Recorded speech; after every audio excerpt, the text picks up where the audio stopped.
Bible study. We'd like to take this opportunity to say to those in the listening audience, whether it's on Facebook or YouTube, we welcome you to pray with us, go with us as we continue in our Bible study. We will follow our usual program. We will have a selection from our ensemble. We will have scripture and prayer from our deacons, followed by another song, and then we will come back with the Bible study for tonight.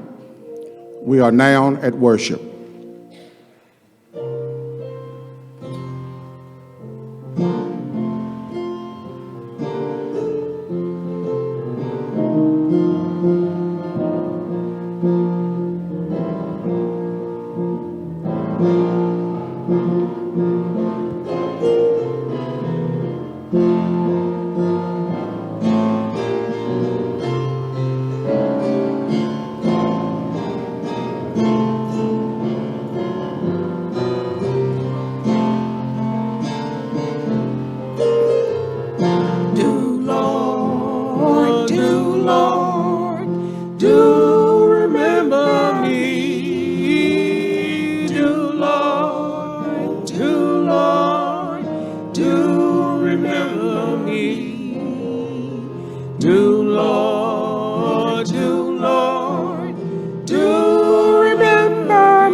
Jesus as my Savior, you take him too. I took Jesus as my Savior, you take him too. Do Lord remember me. Do Lord, do Lord, do remember me. Do Lord, do Lord, do remember me. Hallelujah. Do Lord, oh do Lord, do remember me. Do Lord remember me.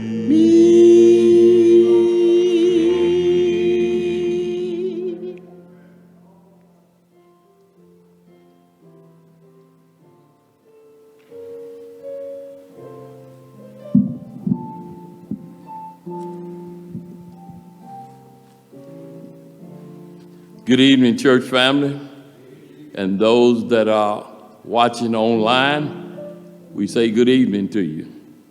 I'll be reading Psalms, the 40th chapter, beginning with the first verse. Psalms 40, beginning with the first verse. I wait patiently for the Lord, and he inclined unto me, and he heard my cry. He brought me upon also out of a horrible pit, out of the miry clay, and set my feet upon a rock, and established my going. And he has put a new song in my mouth, even praise unto our God. Many shall see it and fear and shall trust in the Lord. Blessed is the man that maketh the Lord his trust, and respecteth not the proud, nor such turn aside to lies. Many, O Lord, my God, are thy wonderful works which thou hast done, and they that which are to usward, they cannot be reckoned up in the order unto thee. If I would declare and speak of them, they are more than can be members. May we have a blessing along God's word for God's people. May we pray. Dear all-wise God and Heavenly Father, we come, Heavenly Father, giving you all power and giving you all glory. Thanking you for allowing us to wake up this morning. You touched us with a finger of love. Now, oh Lord, we thank you for everything that you do for us, seen and unseen, dear Heavenly Father. And Father, we ask that you bless this church in a special way. Bless each and every member that resides here, Heavenly Father. Now, Father, we ask you to bless our pastor. Keep him propped up on every end, dear Heavenly Father. And Father, we ask all these blessings in your darling Son, Jesus' name. Amen.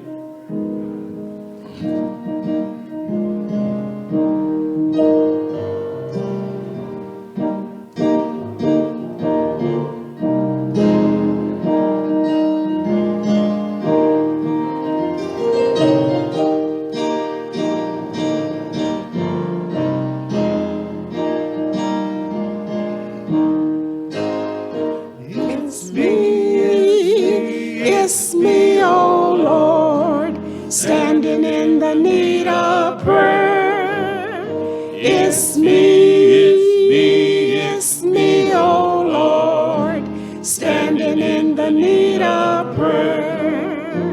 Not my brother, not my sister, but it's me, oh Lord, standing in the need of prayer. Not my brother, not my sister, but it's me, oh Lord, standing in the need of prayer. It's me, oh Lord, standing in the need of prayer. It's me, oh Lord, standing in the need of prayer. Not the preacher, not the deacon, but it's me, oh Lord, standing in the need of prayer. Not the preacher, not the deacon, but it's me, oh Lord, standing in the need of prayer. It's me, oh Lord, standing in the need of prayer. It's me, oh Lord, standing in the need of prayer. Not my father, not my mother, but it's me, oh Lord, standing in the need of prayer.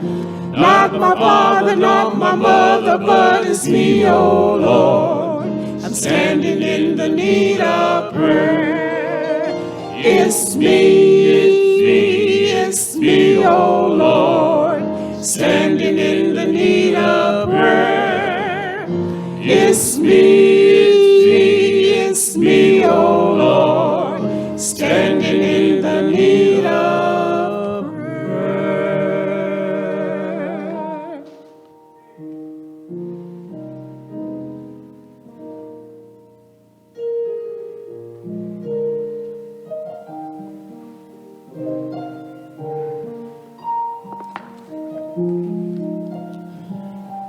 Again, we welcome you to our Bible study in the absence of our pastor and in the absence of Reverend Malone. Our lesson tonight will come from the book of Romans, chapter 14, verses 10 through 23. And the lesson is entitled, The Nature of the Kingdom. The key text is Romans 14 and 19, and it reads, Let us therefore follow after the things which are made for peace, and things wherewith one may edify one another. Let us pray. Eternal God, our fathers, again that we come into your presence, Lord, we thank you for this day. We thank you, Father, for all that you have given to us. We thank you most of all, Lord, for your Son, Jesus Christ, who hung, bled, and died on Calvary's cross for the sins of this world. Lord, as we get ready to study your word, we pray, dear Heavenly Father, that you would open our eyes. Lord, I pray that you would unblock our ears, and I pray that you would soften our hearts, that we be able to receive your word, and then take this word, Lord, and tell a dying soul about your Son, Jesus Christ. We pray for our pastor, we pray for our church, all of those that are sick, and then we pray for those that are watching in the online, YouTube and Facebook. We pray that you would be in our service, for we give you all the praise, all the glory, and all the honor. It's in Jesus' name we pray. Amen. Our scripture verses, it starts in verse 10. It says, But why doest thou judge thy brother? Or why dost thou set at naught thy brother? For we shall all stand before the judgment seat of Christ. For it is written, As I live, said the Lord, every knee shall bow to me, and every tongue shall confess to God. So then every one of us shall give an account of himself to God. Let us not therefore judge one another anymore, but judge this rather, that no man put a stumbling block or an occasion to fall in his brother's way. I know and I am persuaded by the Lord Jesus that there is nothing unclean of itself, but to him that esteemeth anything to be unclean, to him it is unclean. For if thy brother is grieved with our meat, now walkest thou not charitable. Destroy not him with thy meat, for whom Christ died. Let not them then your good be evil spoken of. For the kingdom of God is not meat and drink, but righteousness and peace and joy in the Holy Ghost. For he that in these things serveth Christ is acceptable to God and approved of men.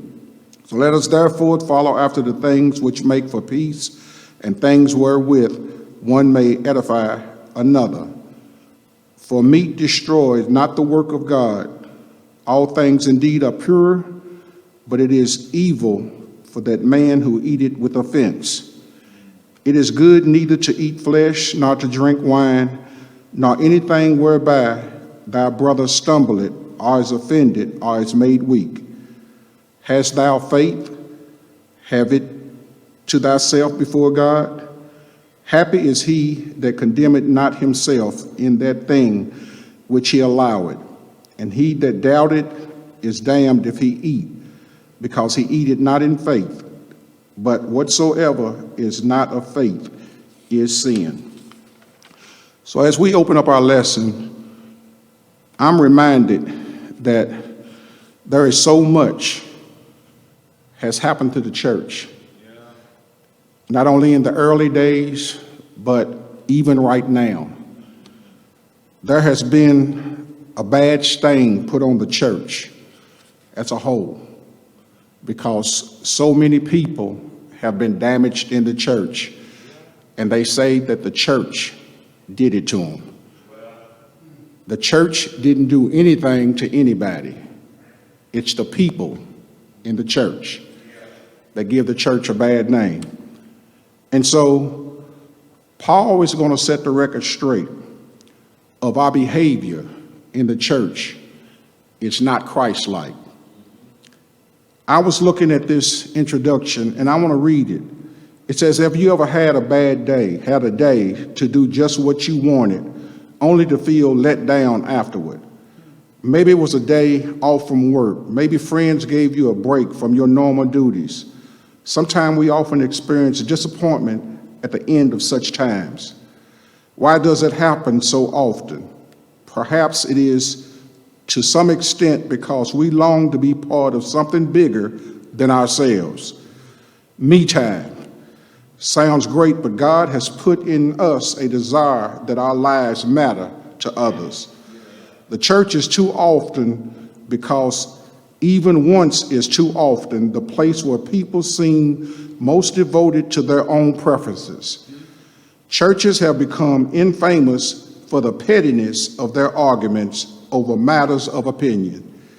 We all grieve this fact, but it is likely that we all have been part of the problem at some time. Today's lesson will be the uncomfortable mirror in which we see ourselves in this regard. And so I want to read this, and I submitted this some time ago, and it's still prevalent today. It says, if you should find the perfect church, if you should find the perfect church, withhold one fault or smear. For goodness sake, don't join the church. You will spoil the atmosphere. If you should find the perfect church where all anxieties cease, then pass it by, lest joining it, you'll mar the masterpiece. If you should find the perfect church, then don't you ever dare to tread upon such holy ground. You'll be a misfit there. But since no perfect church exists, made of imperfect men, then let's cease looking for that church and love the one you in. Of course, it's not a perfect church. That's simple to discern. But you and I and all of us could cause the tide to turn. What fools are we to flee our posts in what unfruitful search to find at least where problems loom, God proudly built his church. So let's keep working in our church until the resurrection, and then we'll join God's perfect church without imperfection. So when we look at this lesson, I want to start and kind of walk you through what's going on in the church in Rome. And I'm gonna begin in verse 1, and I'm not gonna take long. But there was a conflict existed in the church in Rome between those Paul called weak in the faith in Romans 14, 1 and 2, and those whose faith, he said, was strong in chapter 15 and 1. The problem was about eating meat versus eating vegetables, and about certain days being more important than other days. Paul reminds us that whether Jews or Gentiles, we all have sinned, and we all belong to God's kingdom.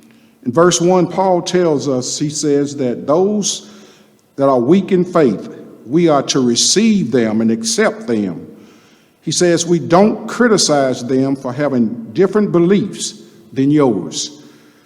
He also tells us in verse 2 that one person's faith can allow him to eat all kinds of food, but then a weak person, he only eats vegetables because of what he believes.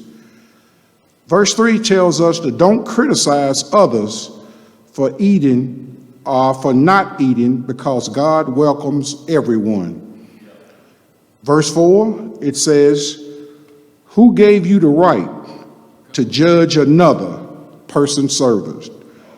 Only the Lord can decide if they are doing right, and he will make sure that they do it right. Verse 5, it says, some of the followers think one day is more important than another.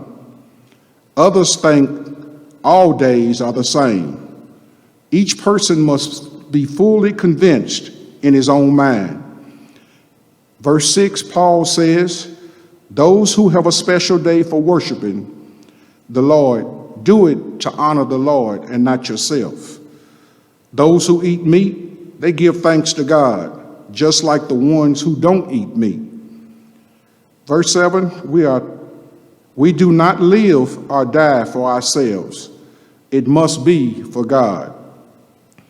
Verse 8, it says, whether we are alive or dead, we still belong to the Lord. Verse 9, it says, Christ died and rose to life so that he would be the Lord of the dead and the living. Remember, he is the resurrection and the life. No man comes to the Father except through Jesus Christ.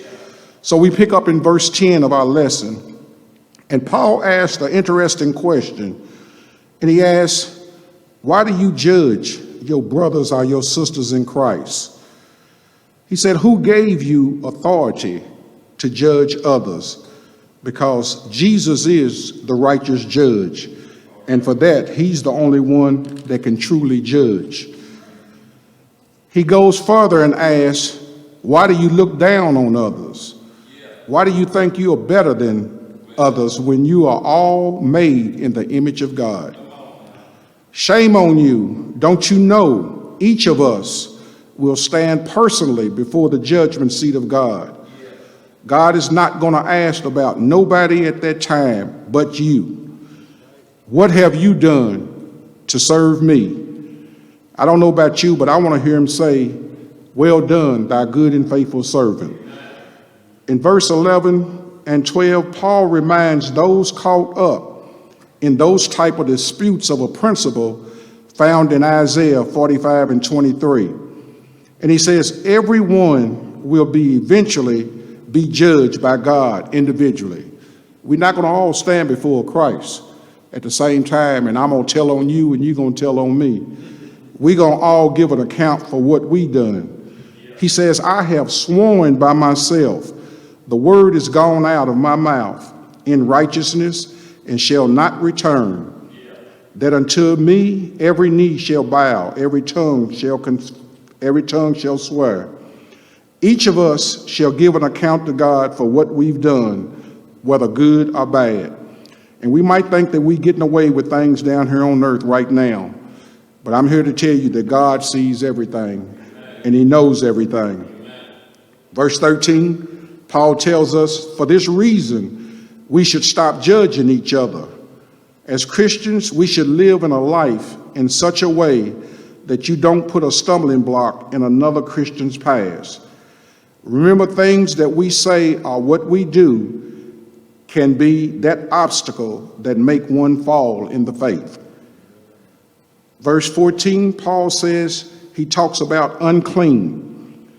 If one considers it so, or if it causes another believer to stumble, and sometime in our morals, we think about unclean thoughts, and we think about other things that's not morally right.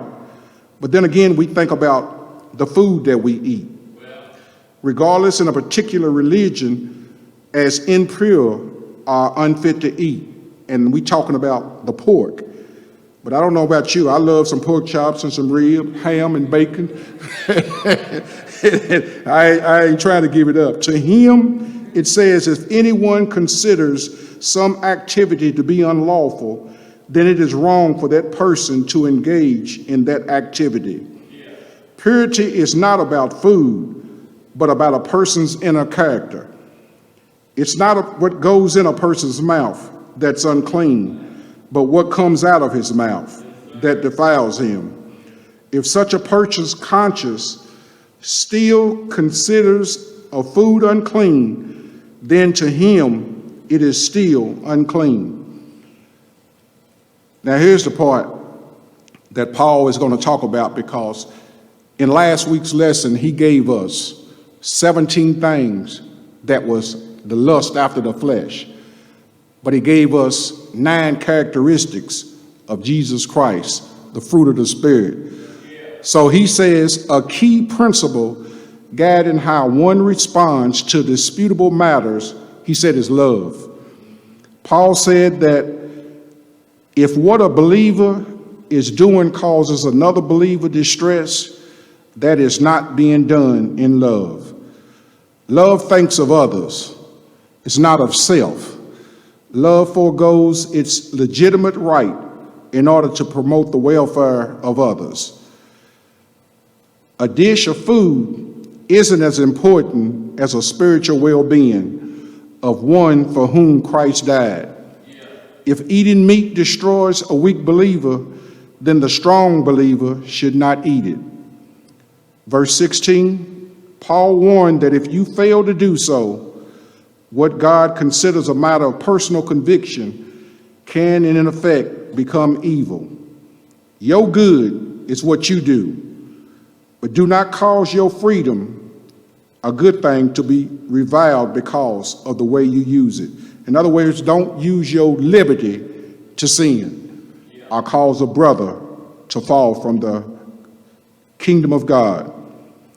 The kingdom of God in verse 17 does not consist of external things like food, but in spiritual realities like righteousness in action and thought, doing what's right and just, the peace that seeks harmony in loving and a caring relationship, that joy that flows from the abiding sense of confidence that God is making things right as he establishes his kingdom, attitudes and actions that come from faith and from the Holy Spirit. In verse 18, it isn't what a man eats or doesn't eat that really matters. It is a holy life that wins God's honor and man's approval. Those who put the emphasis on righteousness, peace, and joy, they serve Christ by obeying his teaching. Christ did the will of his Father, so to serve Christ is to do what is acceptable and pleasing to God the Father. When the church fights, a vile reputation results. When its members love as Christ did, we become that beacon of light and that ray of salt to the world. In verse 19, Paul continues by telling us to follow after our pursued peace that must apply diligent effort to make sure that everyone in Christ's body is respected, included, and loved. This peace means edifying one another or building one another up. And our aim is to make others stronger, their faith more resilient. Instead of bickering over uncontroversial matters, we should make every effort to maintain peace and harmony in the Christian fellowship.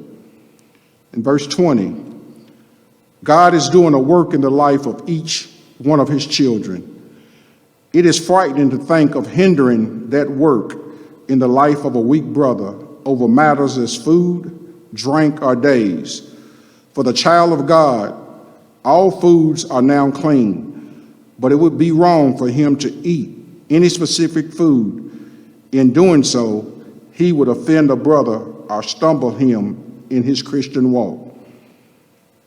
Verse 21, Paul exhorts the matter, believers to identify ways to build up those weak in the flesh. There's a little distinction between stumbles, offended, and made weak. But Paul uses all three words to reiterate that a mature believer should not cause the downfall of another believer. We are all strong in our faith, must without pride or condescension treat others with love, patience, and self-restraint. In verse 22 and 23, our final verse, Paul does not require the strong to abandon their convictions about things not condemned by the law. He encourages them to have faith about such issues.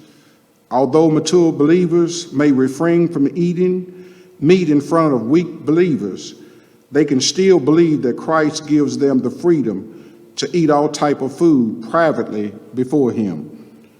No one should eat unclean food if he has doubts about the rightness of the activity. Indeed, anything believers do apart from faith is sin. For faith glorifies God by trusting him, and a lack of faith dishonors him. So that's just a brief rendition of the lesson coming up for this Sunday morning. We pray that you got something out of the lesson. We pray that you studied the lesson, and as you gather for Sunday school at 9:30 a.m., we have classes for all ages. The door is open. We have our Sunday morning worship at 11 o'clock, and everyone is welcome in the kingdom of God. Be blessed. Amen.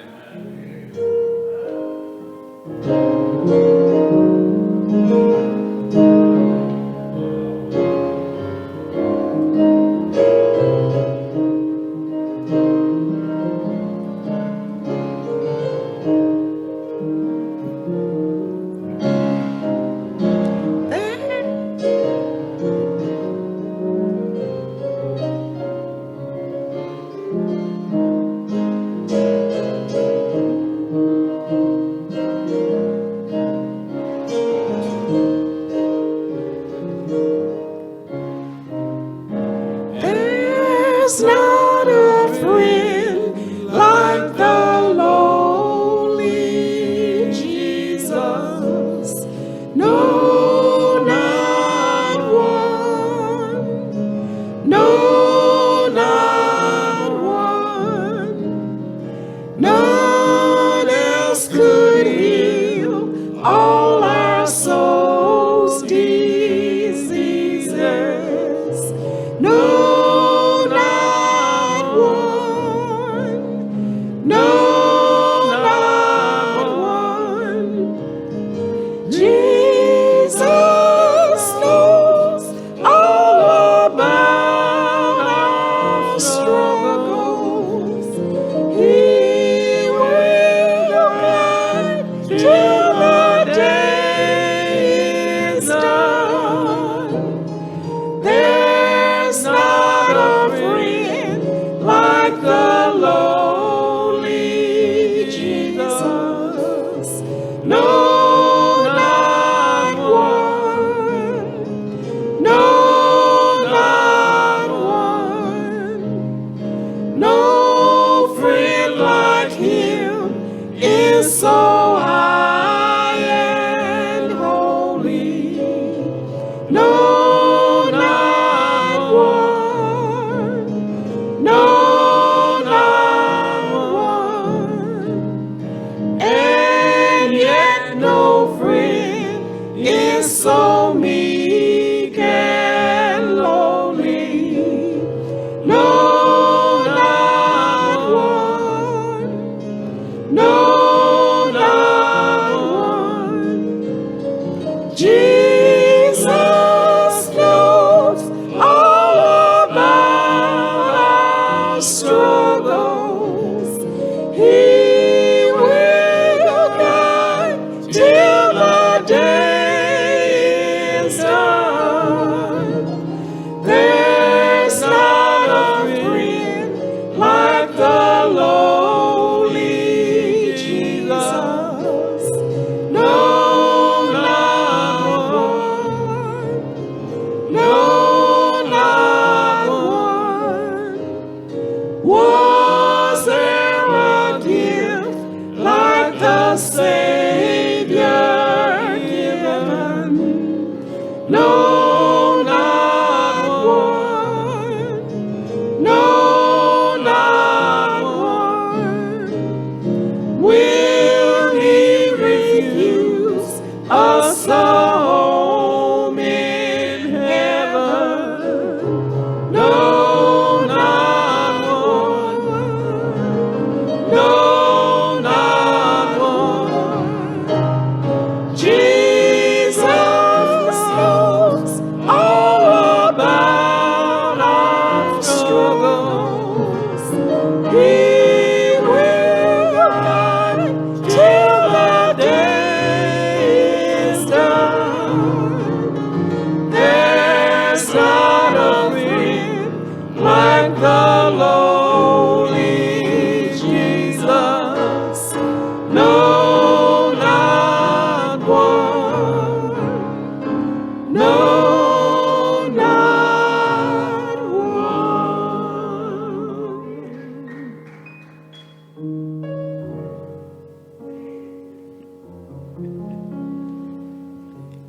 Again, we thank all who tuned in to our Bible study. We like to thank this group that brought praises to God's name. We thank The ones in the booth, Brother Jimmy Wright and Alex Davis. We thank Brother Lewis Lipscomb. And then once again, in the absence of our pastor, continue to pray for our pastor, Reverend Charles H. Duncan Sr. Continue to pray for Reverend Malone for traveling grace. And then we want to put the name of Philip Pettis on the altar in losing another family member. Let us pray. And now may the grace of God, the love of Jesus Christ, the communion of the Holy Spirit, rest, root, and abide, henceforth, now, and forever. And the church said, Let the church say amen. Let the church say amen. God has spoken. Let the church say amen.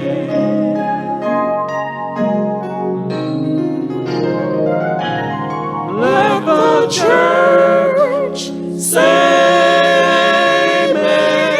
amen. Let the church say amen. God has spoken. Let the church say